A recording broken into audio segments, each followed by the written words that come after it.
Americans received 4.7 billion robocalls last month, according to call blocking company Umail. Federal authorities are now going after some of the companies behind them. CBS's Kenneth Craig reports.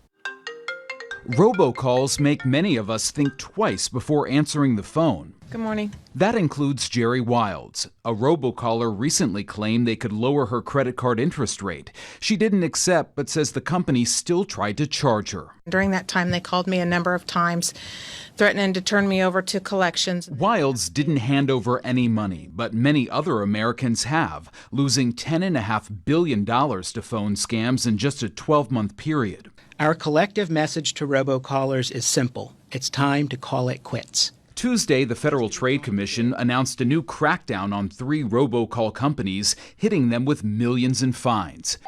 The joint state and federal enforcement also targets several operations that authorities say were using robocalls to sell everything from bogus credit card interest rate reduction services to fraudulent money-making opportunities and medical alert systems.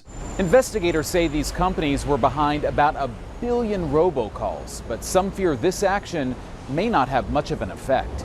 Alex Quilici is CEO of the call blocking company Umail. When there's a crackdown or an enforcement action, you see fewer robocalls from the people who were cracked down on. They usually stop. The challenge is they're replaced by someone else who often does the same scam. The government recently gave phone companies more power to stop robocalls from reaching our phones, but it's not clear when that will go into full effect. So for now, expect those spam calls to continue. Kenneth Craig, CBS News, New York. And authorities have already frozen the assets of some of the robocall companies in the crackdown.